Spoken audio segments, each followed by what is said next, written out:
All righty, everyone. Well, we are hitting 11, so I'm going to get this train rolling here. Thank you all so much for signing up for today's webinar on college planning. This has been a really, really important topic. I'm sure all of you have been going to graduation parties for your kids, other kids, peers, whatever it is, 'tis the season. And of course, this is one of the most timely topics when we're looking at, summertime transition and grade levels. This is top of mind for a lot of people. So we wanted to make sure to put together some stuff, give you guys some value, help you understand, the different ins and outs of paying for college, from how do we save for it? How do we pay for it? How do loans work? How do, the FAFSA applications and federal aid work? We're going to make sure to cover all of that. So thanks for tuning in, whether you're watching this as the recording or here live. It means a lot. Our team takes a lot of effort to get these put together for you folks. So let's kind of jump into it. If you haven't been to one of these in the past, just a little bit about me. My name is Lucas Amel. I'm a fully licensed fiduciary financial planner based in Milwaukee, Wisconsin. Me and my team, we do service people all over the country, though. So, I come from a background of finance. Of course, I went to Carroll University in Waukesha, Wisconsin, graduated with honors in finance. Experience, I've been doing this for about 8 years now, owning my own firm. I come from a background of estate planning. Then I kind of transitioned over and started doing a lot of tax preparation, tax planning, investment management, kind of kept working my way up the ladder, helping more and more people. And today now I'm acting as a managing partner for a financial services firm. My why is just ultimately, I've seen what happens to a lot of people when they're reactive when it comes to financial planning and financial situations. Oftentimes for folks, it's very overwhelming. You need to consider your budget. You need to think about your retirement plan. You need to know about life insurance. You need to know about estate planning and saving for college. There's a lot of different facets. And unfortunately, for a lot of people, they don't know about them until something happens. Parent passes away and they didn't have beneficiaries and everything needs to go through probate and it's a long thing. Kid goes to college, but you haven't saved, and then it's like, how do I pay for it? So my why ultimately has just been to try to be an educator and offer to as many people as are willing to listen these different topics that are extremely important to everybody along the journey. So no matter what your plans are when it comes to having, helping out your kids in college, there's some things that you should know. When it comes to retirement, there's some things that you should know. And all of those things, it's better that you know them a decade or two ahead of time versus, hey, you're right on the doorstep and now you want to start planning. So, that's my mission, is just to help people be proactive by leading with education. So when it comes to my organization and who I'm affiliated with, that's kind of above my nice little picture there of me on a good day. I am an agent of Mass Mutual. They're a Fortune 100 financial services company known for very strong life insurance products, but they do full-scale financial planning. I am a planner within an umbrella called West Point Financial Group. So what they are is basically just a subsect of Mass Mutual that oversees the Midwest. So we're one of the largest agencies within Mass Mutual with over 450 agents. And then the last one there, I am a managing partner of a Lettenberger Financial Group. So we're a team of financial planners within West Point. We have full-time staff people. There's 3 partners. So all of us kind of have our own lanes that we specialize in, but collectively we're able to work together to help families and, bring out the strengths in all of us. So anyway, enough about me. Who I'm not an attorney. I'm not a CPA, nor am I giving you advice. So everything that we're going to be talking about today, of course, it's going to be general in nature. Please don't consider any of this just specific advice for your personal circumstances. If you have specific questions, please reach out to me directly. but we're going to just make sure to keep it high level for all of you today. So for many of you, I'm sure this is not your first webinar that you've attended that we've hosted. This has been an ongoing series that we've been doing. I think we just crossed over our 25th one that we're doing for Advocate Aurora Children's Hospital. I think we're really close to that, like 21. So we've been doing this ongoing series, helping the employees of those organizations build up this concept of financial well-being. So what is financial well-being? We kind of boil it down into four main cornerstones here. First and foremost, having control over our day-to-day finances. Ultimately, this comes down to budgeting and having an understanding of what your cash flow is. When you're looking at any type of retirement planning, any type of investment planning, and of course, today's topic, any kind of college planning, the basis for any type of financial planning is going to be understanding your cash flow. So we always make sure to hit on that. The second pillar of financial well-being here is having the capacity to absorb some type of financial shock. So ultimately, this boils down to having some kind of an emergency fund or having highly liquid assets that you're able to tap into so you don't need to go on credit card debt and have to be, accruing that 27 to 30% annual interest. And a lot of studies are out there by big companies like Fidelity, Empower's done them. And over half of Americans, regardless of their income, do not have an emergency fund in excess of $500 or even $1,000. So typically they're going to have to go on credit cards. So that's one concept of financial well-being, having a rainy day fund, knowing where you can go and when and how long it takes to get your money when something unforeseen happens. The third pillar here, being on track to meet your financial goals. First and foremost, to be on track to meet your goals, you have to have them, right?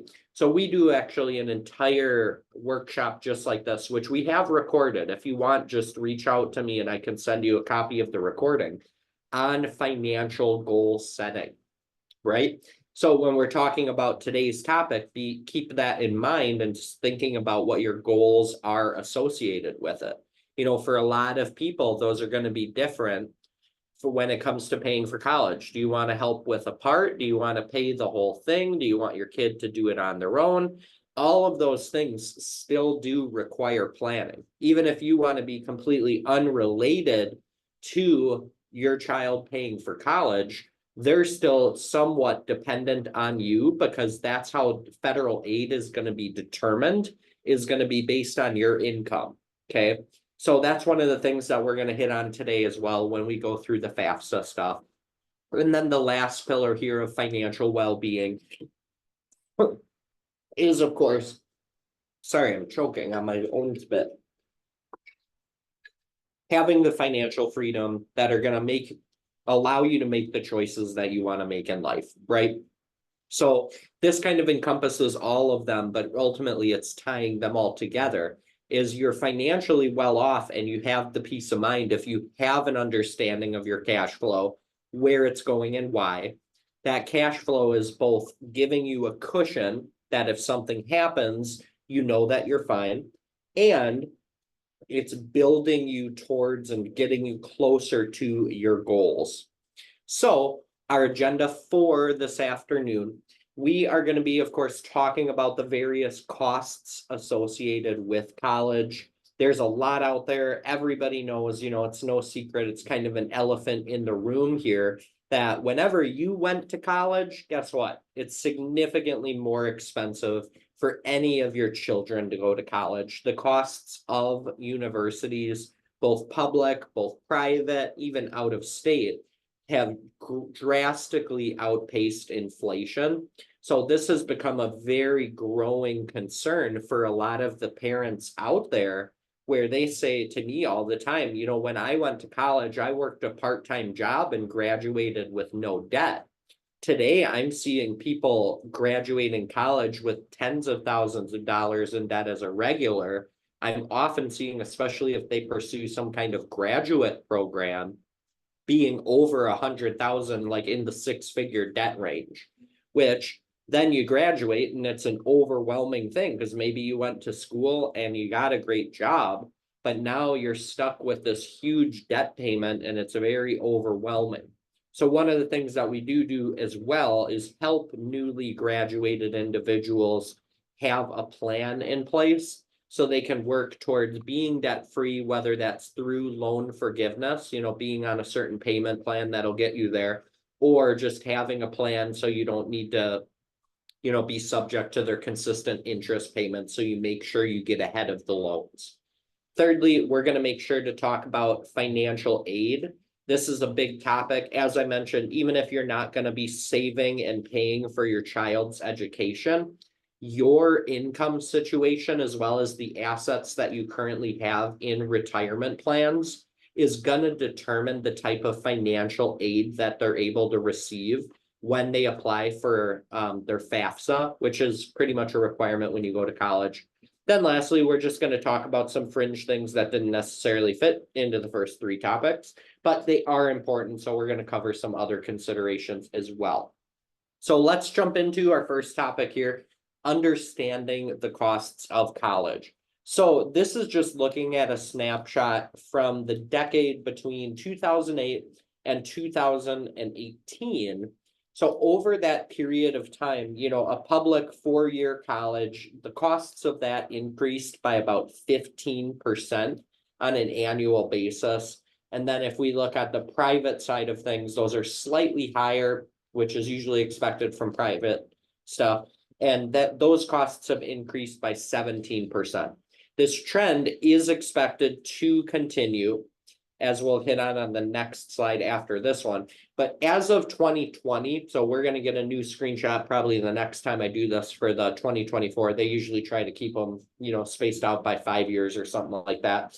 But these were the average costs for an annual tuition for the various types of school. Of course, if you stay in state and you're going to a public school, that the costs are going to be, or if there's reciprocity, of course, we're going to be looking at about $22,000 to $25,000 for 1 year. Now that usually includes room and board also. So that's why some of these numbers might look a little higher. And then, of course, we're going to go over to our out-of-state schools. So we're looking closer to $38,000 to $40,000 a year. Then if we're looking anywhere with a private school, that can run you anywhere between $50,000 and $55,000 a year. So it's very easy for these costs to start compounding on people who haven't done prior planning, prior savings. They're not getting any kind of scholarships or federal aid. These costs are only continuing to go up. So everything I'm showing you right now, when you look at universities today, these numbers are already higher because they're not going out of their way to drive the costs of college down, right? So this is an ongoing trend that we see and we don't foresee ever changing. As I mentioned, it's drastically outpacing inflation. So, kind of when we're looking at stuff today, going back to what I was saying before, if you're looking at spending $22,000 on a public, 4-year in-state school, fast forward 15 years from now, we're going to be easily in the 30 range. Same with out of state, we're looking back in 2020 at 38 to 40,000. That's easily going to be 48 to 50. Then we're looking at the private schools when today's or recently it was 50. Those are easily going to be around $65,000 a year, 15 years from now. So this is the reason that, if you want to start saving or you want to start helping, just know that you need to kind of make a dent in that. So, of course, leading into the next point here, how can I help? How can I help pay for this? What we look at oftentimes is kind of a 3-bucket strategy, this rule of thirds out there where, hey, if we're trying to help fund a college in part or in whole, there's kind of 3 main components. All of these, they're going to be different ratios for people. Some want to save the entire amount. Some want to, spread it out. Some want to put bearing on the child as well. I've met with a lot of people who they say, hey, I paid for everything. I want my kid to pay for everything, regardless of where their income level is. So this is one thing that we look at is we're going to hone in on the various ways that you can help save, the various ways that you can help pay for college with your current income. And of course, the last one here, the third one, is the various ways and options that are out there for loans for the student or even to you as the parent. I know a lot of individuals down in Illinois take advantage of like the Parent Plus loans and stuff like that. So there's a lot of options. So we're going to make sure to try to hit on everything we can. So breaking it down, first and foremost, let's talk about saving. Now, I'm sure most of you have heard of these things. I'm sure a lot of you are actually participating in these or thinking about getting them started. So we're going to make sure to kind of talk about the various ways that you can help to save for college. Okay. So first, we're going to talk about 529 plans. Then we're going to talk about Coverdell education accounts. Then we're going to talk about the various alternatives to college specific savings accounts. So those first two are savings accounts that are specifically designated and have tax benefits when the funds are being saved and used for higher education. The latter of the three does not necessarily have direct tax benefits for saving for college. Okay. So first of all, let's talk about the 529 plan. Most of you have heard of these.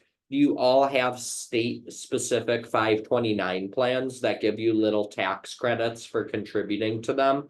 So Wisconsin has its own, Illinois has its own, Michigan has its own, Indiana has its own. You always want to make sure that if you're participating in a 529 plan, you are using the state-specific one for the state that you're a resident in. It doesn't matter what state the child goes to school in, just to be clear, you receive a tax credit or a tax deduction for contributing to your state's plan. So with 529 plans, as I mentioned, they're tax advantaged investment vehicles. Okay, so this isn't just a traditional savings account where it goes, into a bank account and gets like a fixed credit. It's actually participating in the market. So that's why a lot of families look towards 529s to save for college, is because the money is outpacing inflation. Hopefully, it's tied to the market based on market performance, similar to a 401k. Okay, so you actually receive a tax deduction on your state tax return for contributing to these. Oftentimes, depending on your income, you're eligible for a college saver credit as well. So the way that works is you as the parent are able to take a tax deduction when you put the money into a 529 plan. The money in there is growing tax deferred, similar to a 401k, similar to an IRA. It's not spitting interest, dividends, capital gains out onto the tax return, which only helps accelerate its growth because it's keeping all those things. Then when the child does choose to use it for anything associated with education, and back in 2018, they expanded the rules. It used to have to be a 4-year degree. Now it can pay for tech schools. It can help pay for private high school or even private elementary school. It's basically anything associated with education. Those distributions come to the student completely tax-free. So just to reiterate, you put your money in as the parent, you receive a tax deduction on your state side. The money grows tax-free or tax deferred. And then when the child needs access to those funds for specifically education purposes, they're able to use that money tax-free. So they don't need to come back and pay taxes on the growth, which is different than a 401k. On a 401k, you still need to end up paying on that high water mark. Whatever a 529 grows to, that's what they have access to, tax-free, if and only if you're using it for higher education purposes or anything associated with education. So a lot of parents, one thing that I hear as almost a pushback to using these or wanting to explore alternatives is saying, well, what if this child doesn't go to college, right? That's a very valid point. There's a lot of different options with that. first of all, they can take it and cash it out. If it's not used for college, they just do need to pay taxes on the gains, right? Or you can transfer it to a different beneficiary. That doesn't cost anything. So say, for example, you have two kids, one of them you had a 529 plan for, the other one you didn't, you can transfer it to the one that you didn't have it for. Or say one decided to not go to a school, or they got a full ride scholarship to their school, you can transfer the 529 funds to your other child who maybe didn't qualify for a scholarship. There's no cost, there's no penalty for doing that. Okay. So like I said, it has to be used for, qualifying higher education costs. Now, also, like I said, it's administered by each state. So each state has its own specific rules and nuances to them. Like I said, if you live in Wisconsin, you want to play on the Tomorrow Scholar chassis. If you live in Illinois, they have their own. So it's just very important that you're participating in the one where you have domicile, or where you're actively living and earning an income that's being taxed. So with this, a couple things I've already hit on basically most of this, the earnings and the distributions, they're tax-free in there. Anyone can set up a 529 plan. So if you're, you have grandkids, you can establish a 529 plan for your grandkid. Anybody can contribute to those. Those are considered gifts if you are not the parent. Okay, so that's very important. So like say an aunt or an uncle wanted to contribute to a 529 plan, there are still gift rules that are applicable, so they can't put more than like $15,000 a year into it. Now with this, the distributions, as I said, they have to be used for qualifying expenses, otherwise taxes. There are some potential penalties based on the state, but the idea behind these is if you're putting money into it, you use it for education. As I mentioned, we can switch the beneficiaries too. So Coverdell's basically work the same way. However, a Coverdell is administered more by the state directly. So like, as I said, with 529 plans, there's still state specific ones. However, they're usually administered by like a financial institution. So for example, the one in Wisconsin's administered by Voya. And the one in Illinois, I should know this because I have a lot of them, but I don't know it off the top of my head. So Coverdell is more administered by the state directly. So it works all the same way as a 529. Typically, Coverdells have lower fees. The only caveat with that is they typically have less investment options as well. So with a 529 plan, you can kind of pick and choose different investments and make adjustments. Usually a Coverdell, their investment portfolio is a lot more limited. So that's kind of one reason why people transition over to the 529 space. So with this also, Coverdells do have limits to how much that you can put into them. You're limited to contributing $2,000 per year per, Coverdell account holder or beneficiary. So if you got two kids, the most you can do is $2,000 per child, or $4,000 total. So same deal with the Coverdells, anything that you put into it, there's a potential for a tax deduction and a tax credit.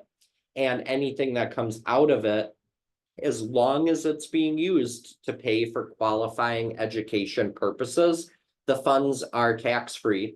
It does have that same option where you can switch beneficiaries to different family members, or even, if your kid has kids and you want to carry it over generationally, you can do that as well. New provisions have come out with both Coverdells as well as 529 plans, where you're actually able to use them to pay off student loans. They do put a limit on it. I think it's like $10,000 a year that you can use from a 529 or Coverdell to reduce student loan balances. But that is a strategy that's out there for some people as well, is some parents will have their child take out loans during college instead of using their 529, because the interest on your loan does not start really until you graduate college, or they give you a couple month grace period where the interest doesn't start ticking, depending on the type of loan, which we'll talk about later.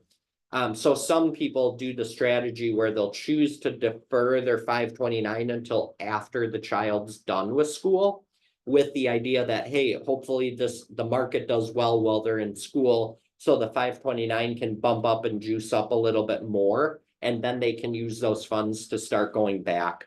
Those are the big things with the covered L. So alternatives to those. So this is looking away from the tax preference. Here's some of the various things that other people are doing to save for college, right? There are, of course, savings accounts. So this is just like a checking or savings account. You can put it in your child's name, or you can earmark a separate one at your bank saying, hey, I'm going to throw $100 a month into this. With that, you are limited to whatever interest rate the bank is going to be giving you. So, a lot of bank checking and savings accounts right now, they're paying less than 1% in interest. So typically, I don't see a lot of people using this as their strategy. However, if you haven't heard of a high yield savings account yet, you should definitely look into it, whether it's for college savings or for your personal stuff. I'm seeing rates hover around 4 to even 4.5% that they're paying on static money sitting in a checking or savings account. So some people do that. Same with certificates of deposit. This is where you kind of agree in a contract with a bank and say, hey, I'll give you this money for 14 months. And they say, great, for you keeping it here for 14 months, we'll pay you 2% interest. So certificates of deposit do give you a higher rate of return than most checking or savings accounts. Just know that you're kind of tying up that money for the period. Then, of course, money market accounts, it's similar to a checking account, but it's usually held within more of an investment institution.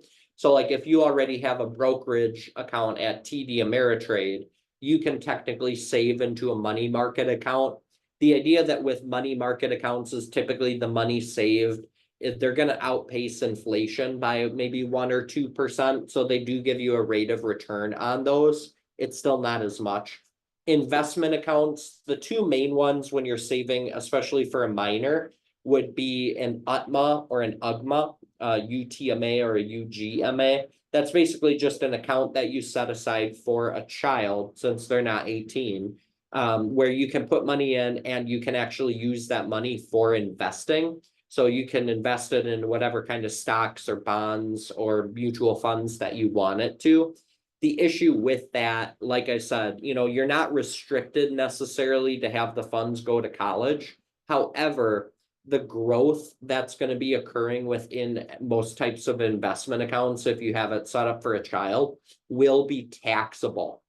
So unlike the Coverdell and the 529 that I mentioned earlier, these investment accounts, every time they have dividends payout, interest payout, they're getting capital gains, whether it's, through the mutual funds or you're buying and selling stocks, those are going to be taxable. So it's very important to know that. One thing too that I'm seeing a lot of is, a saving in an IRA. Now you cannot really own an IRA or even a Roth unless you're 18, but a lot of parents will, set up an IRA separately for themselves and say, hey, I'm going to put the money into this for the kid. Of course, you're getting a tax deduction when you put money into an IRA. It's going to grow tax-free, similar to the 529. However, when you want to process a distribution from an IRA, that's going to be taxed at your income rate. And if you're younger than 59 when you need the money or when your kid's going to school, once again, that age is 59, they do actually assess you a 10% penalty. So I really don't see it as that great of a vehicle to do it. The 529 is usually the best way to go when you're looking to save specifically for college. All right, so transitioning a little bit away from, saving to fund college, what are some various ways that we can look through current income to help fund college, right? So when, a parent's child's going to college, oftentimes we're going to consider that a line item expense on your budget. So say before they leave for school, you're running a budget surplus every month of $2,000, $3,000, $4,000. You can peg out and say, hey, every month I'm going to help put $1,000 towards Timmy's school or whatever that looks like. Most schools, to the second point here, they do offer monthly payment programs. So it's very easy to build into a budget for you. You just need to inquire about it and make sure. Otherwise, they usually give you, hey, here's the bill for the semester. Most of them, especially nowadays where the costs are, they do offer those monthly payment programs. So it's important to inquire about it. As I mentioned, there are income tax credits if you're paying and helping pay for college. So there's the American Opportunity Tax Credit, the AOTC, they call it in the tax world. I used to do taxes.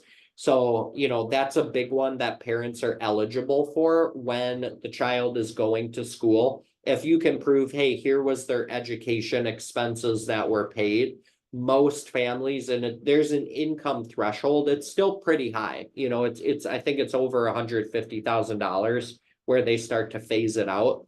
But most families are eligible for pretty significant tax credits. I mean, the AOTC per child is about $4,000 of a tax credit that you're eligible for.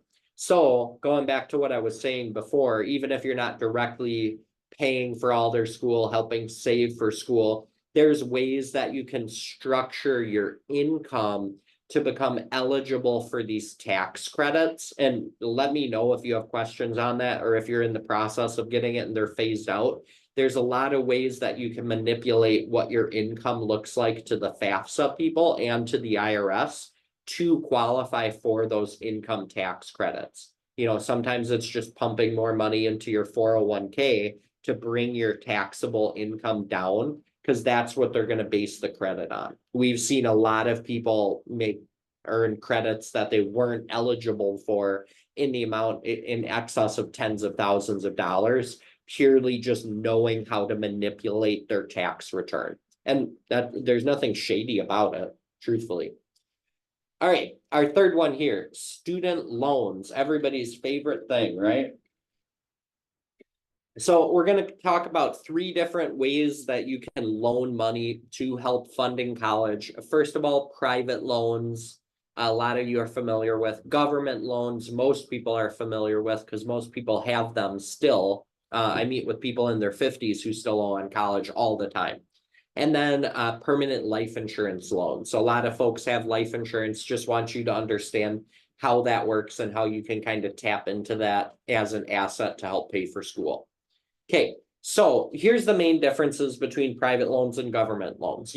Private loans, of course, they're issued by a private company. So most banks will offer types of loans, when you're going through the college application process, or when your kids are nearing that age, you'll immediately start getting mail because their marketing team knows that, hey, Joe has a kid that just graduated high school and is probably going to college. Let's start mailing him. So the loan providers are out there all over the place. There's some pros and cons to both. With private loans, they resemble personal loan. So even too similar to a mortgage. There's no eligibility requirements when it comes to private loans. They usually will loan to anybody as long as you have a relatively decent credit score. The issue with this is that often private loans, they're not going to offer any type of forgiveness programs the way government loans are, nor will they give you certain breaks. So most of the time, private loans, they're on higher interest rates, but they're flexible in terms about what the payment plans are. Most of the time too, you're given a choice on the private loan side of things on whether you want to do a fixed rate or a variable rate. So depending on what the interest rates are doing, a fixed rate's just going to be a fixed rate throughout the course of the loan. However, a variable rate, they're going to change what the interest you're paying on is every single year based on what's happening with the interest rate market. As many of you know, our current interest rate climate is not the best. We're at very, very high interest rates, at least compared to where we were for the past decade. So I've been seeing and working with a lot of people who took out variable rate loans when they started, their undergrad. Now fast forward a couple years, and their rate that they took it out at has doubled because they're in those variable rate programs, and they're seeing a lot of benefits to reconsolidate those loans over to something on the fixed rate side. So there's still stuff that you can do after you've taken out the loan too. You can always look for consolidation, move it over to a different loan provider. That's a whole topic in and of itself, right? So then we have government loans. So unlike the private loans that are issued by, private companies, government loans have, of course, issued and backed by the faith of the federal government. You apply for the government loans through FAFSA. So that's one of the reasons too why we bring up the private loans is not everybody is going to qualify for government loans. Okay. So the FAFSA, or the free application for federal student aid, is going to depend or determine the amount that the government will actually lend a student. And once again, that's going to be based on the income of the parents or guardians of that child. So that's one area of planning, like I was saying, is before you're starting to apply for FAFSA loans or the government loans, there's ways that you can manipulate what your income looks like to qualify for more government loans. So with the government loans, they typically are going to have lower interest rates than anything on the private side because they're issued by the government. And they have a lot more flexibility on what the repayment options are, as well as I mentioned before, those ones are eligible for loan forgiveness. I've worked with a lot of people now who, once you hit like a 10-year mark of paying the loans, or like 120 payments on loans, they'll wipe away any balance that's remaining. So the private loans do not have those options. The government loans do. Similar to what President Biden has talked about a lot, the government loans are what he's been talking about wiping, 10,000 or whatever dollars off of. Private loans are going to be unaffected by any of that legislation. So government loans, I would argue that it's more important if you need to take out a loan to try to qualify for those. So just reiterating that there's planning that you can do to receive more on federal aid by almost sheltering your income or making it look like you have less. Okay. And then permanent life insurance. So this is another option that's out there, whether you have a policy or your child has a policy. Not only is it going to give a death benefit if something were to happen to you, but permanent life insurance all have cash value and they develop cash value. So you're able to borrow against that cash value. So some parents will take permanent life insurance out on themselves. They'll have the cash value account that's cooking, receiving a dividend or receiving interest based on the company that you have it placed with. And you can borrow tax-free against the cash value in those policies. So one thing, if that's a strategy that you're thinking about or, you're actively doing or plan on doing, one thing that I would caution about is what company you're using. And there's a specific reason behind that. So a lot of companies out there, they have what's known as direct recognition when they're calculating your dividends. So say you built up $50,000 in cash value in your life insurance policy, and you wanted to use that as a tax-free loan to help pay for your kid's school. If they directly recognize that loan, as I said, they're going to pay you your next year's dividend on the new value as if you took $50,000 out of that policy. So a lot of providers, it basically resets what you were getting as a dividend back to zero.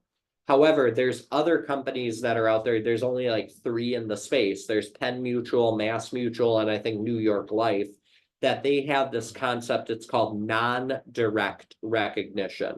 All right. So what occurs with that is you pull that same $50,000 out. Some companies, the ones that I just mentioned, they'll still credit you a dividend of, whatever, 4, 5, 6%, as if that $50,000 was still in the policy. So if you choose to use life insurance, I strongly encourage you to look towards carriers that have that non-direct recognition program. for their dividends, but it's another option. So this is probably going to say everything that I just said. I always forget that, these are out there. So one alternative to with this is that the cash value within these life insurance policies, they don't count that when they're assessing your assets and your income when it comes to FAFSA. So some people will shovel a bunch of money into these to help save for college to build up a little chunk that they can use, but they know their kid's still going to need student aid. So when they're assessing the whole situation of your assets and your income to determine your student aid, they actually do not count the portion that's in permanent life insurance policies. So that's another really big bonus to kind of funding it this way. All right, so let's transition. How are we doing on time? Perfect. To the FAFSA stuff. So I get questions on this all the time. If you have questions, just let me know. And they do a lot of workshops on this. I mean, the free online workshops. I should probably do one soon too. So FAFSA, as I mentioned, this is the application that you need to submit if you're applying for federal aid. I recommend that everybody do it. Even if you get declined, it's not like it's going to hurt your credit score or anything. They do still do a credit check, but it shouldn't impact credit score at all. But as I said, this is the process to go through if you want to qualify for any kind of grants, any kind of work study programs. Like I know when I went to college, they wouldn't give me a federal loan for the amount that I needed, but they were like, hey, actually, we'll give you a campus job that kind of counts as federal aid. So instead of working for $7 an hour at McDonald's, they paid me $20 an hour to sit in the school's library a couple times a week. So, that's the process that you need to go through. In the FAFSA process, it's pretty straightforward. They ask for certain things from your tax return, like what's your W-2 income, what was line 17 on your tax return, stuff like that. Then you submit it and, it gets reviewed and you'll get some kind of decision within a couple weeks. So how does it work? As I said, you need your social security number, you need your driver's license for the parents and the kids. You need your tax return, specifically the W-2s from your tax return. If you're a W-2 employee, then they're going to look at, okay, well, what is our total income? And then any kind of untaxed income. So like if you're getting child support, technically that does count towards your federal aid application too. They look at information on all your different accounts that, like I said before, that are countable towards the federal aid. So sometimes like 401ks or IRAs, they can look at that actually when they're computing how much aid that you receive. There are certain asset classes that are exempt from their calculations. So that's why it's important to work with someone who has experience with college planning as you're getting close, because there's ways that you can shuffle around what you have and ways that you can manipulate the income that you're earning to qualify for more federal aid through the FAFSA program. If you have questions on that, I'm happy to chat further in person or on a Zoom. So like I said, how does it work? You submit it, then they're going to kind of run their calculations and they'll give you your EFC number or your expected family contribution number. So this is what they would expect you to pay, right? So the FAFSA is almost, you do this to start the whole process. Now, saving starts a long time ago, but when you're trying to figure out from a budget standpoint, okay, well, here's what we need to pay every year. We either need to start helping building that into the budget, or we need to take out a private loan to supplement the rest that the government side's not going to pay. So that's kind of where we start the whole process, is really by just doing the FAFSA. And then there's two kinds of loans that the government will give out. So there's subsidized loans and there's unsubsidized loans. So when we're looking at subsidized loans, these are, they give them to undergrad. So this isn't applicable to graduate school, just to be clear. So that's its own planning thing too. So when we're looking at it, the subsidized loans, they're for undergrads specifically. They have a financial need, so they're going to do it. The school and the government kind of work together to determine how much you can borrow. And, the Department of Education, they're paying the interest while you're in school. So that was kind of going back to what I was saying before, is the interest is not on you or your student if you're qualified for these subsidized loans. So that's why a lot of parents will electively continue to defer their 529 while the child's in school, because technically there's no interest ticking on this yet. So that gives you a window of an additional 4 years for growth potential. Now, can't guarantee that because anything can happen in the market tied to your 529, but that's one planning opportunity that's out there. The other side of the federal loan stuff is the unsubsidized loans. So they expand this side a little bit more to include not only undergraduate, but also graduate students as well. So same deal, the student or the school's going to work with the federal government to determine how much you're eligible for.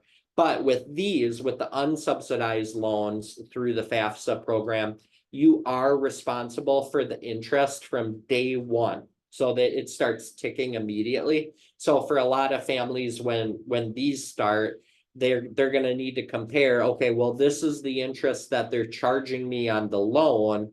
This is kind of the historical performance or the average that my 529 plan is paying. Should we use the 529 to pay the loan, or does the average rate of return on our 529 plan exceed what they're going to be charging us on these subsidized loans? Sorry, man, that's hard to say sometimes. Say unsubsidized 5 times fast. So there, once again, with all this, there's a lot of planning opportunities to maximize the savings that you've had, as well as the benefits that are available for you. So a couple other components of the FAFSA, as I mentioned, some people are eligible for Pell grants. So this is a grant, you never need to pay it back. It doesn't really charge you interest, but it's almost like a scholarship from the government. Okay. A lot of nonprofits, I'm on the board for 2 different nature centers. We're applying for grants all the time. So it's basically the government said, hey, we're trying to encourage people who are of African-American lineage that want to go into business. When you're applying for FAFSA, they're asking you certain demographical questions that if you fit a certain income background and a certain demographic background, they actually give out grants. I see them all the time, and some of them are really weird. Like I've seen students get grants for being a woman going into science that was under like 5 feet. So, it's always worth just applying with the FAFSA, because you never know what you are eligible for.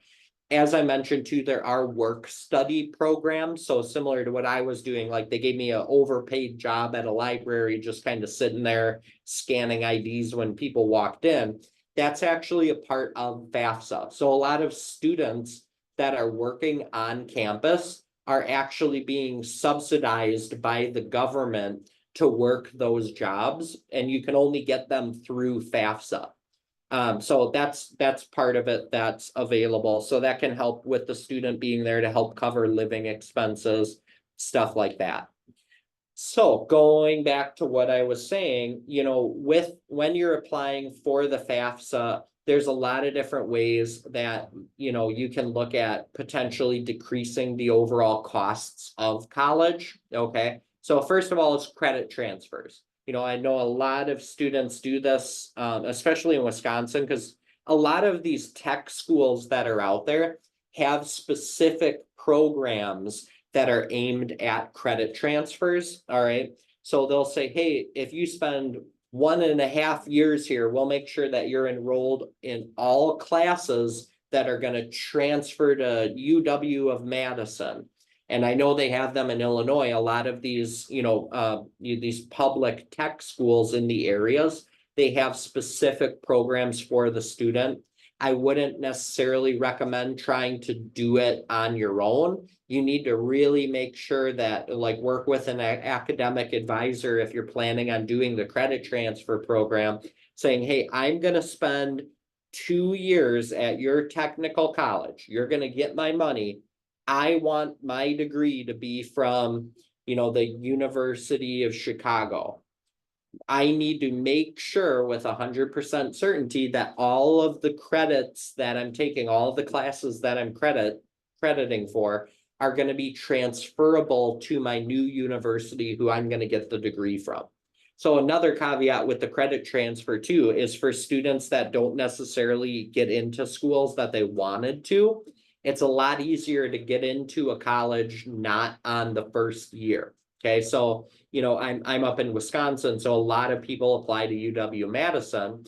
Well, they can only accept so many first-year students. So if you don't get accepted, you can go to a technical college, and some of them even have guaranteed programs. If you stick with it for 2 years and you get better than a B average, they guarantee you admittance to the school that you want with transferring credits. So technical college or those community colleges, the cost of going to those is always going to be substantially less.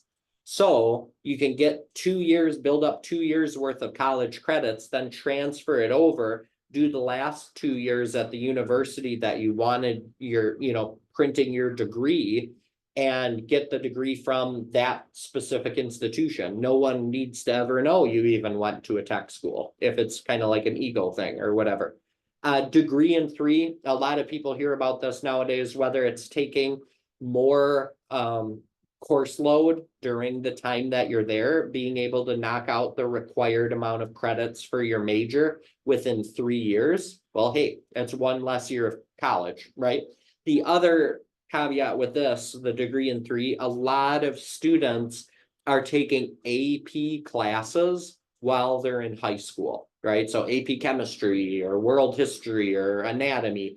There's a lot of programs that are out there where students, I think my cousin, he just graduated valedictorian of his class in Oak Creek, Wisconsin here. And he's starting college at Madison as like a semester 2 sophomore because he took so many of those advanced placement classes throughout his high school career. So that's another way. Of course, it drastically reduces the cost of those programs, right? Because when you're in high school, you basically pay for the test. You're not paying the university fee, the class fee, the professor salary, all that kind of stuff.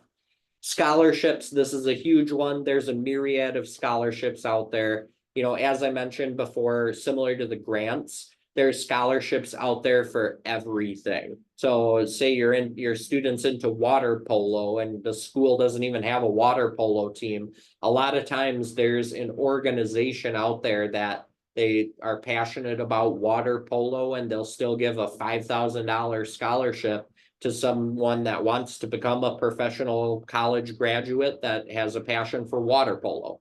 So it's very important that a student, before they're leaving for college, they're starting to look for scholarships that are either academic related, if they're good at school, or of course, related to what they're passionate about, whether it's music, whether it's video games, whether it's, sports. There's so many scholarships that are out there, and realistically, it's free money for continuing to be yourself. That's kind of how it is. I mean, we just gave scholarships on one of the boards that I'm in to women who were going into science. And then the other one was just for people that are going into business, and they typed up a long, a 1-pager of, hey, here's who I am, and this is why I deserve this scholarship. So there's so many things out there. I encourage you all to actively encourage your student to seek out scholarships that would be applicable to them or available to them.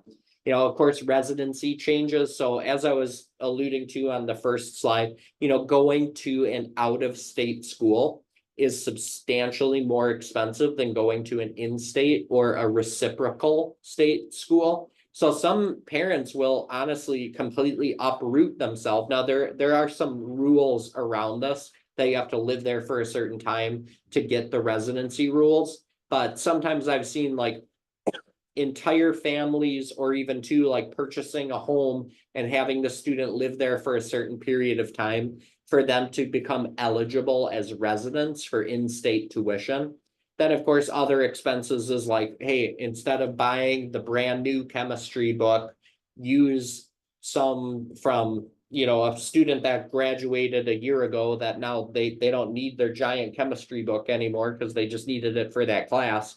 Instead of paying $1,000 for it, you can get it for 200 or 300. When I went to college, I bought the majority of my books used unless the teacher said, hey, we're moving up to a new edition. So that's one of the really easy ways to kind of cut corners. Same with, living on campus or off campus. That was a big one. Some schools will require you to live on campus for a period of time, but a lot of times it's more cost effective to like get an apartment or rent a house with some friends off campus to cut the costs of school. All right. So that, for the most part, is everything we're going to cover. We're hitting really close to our 1 hour mark. So I appreciate everybody for kind of hanging on here. I know this is one of our longest presentations because ultimately there's a lot to cover. I could easily talk about this stuff for like 3 or 4 hours, but I had to condense it.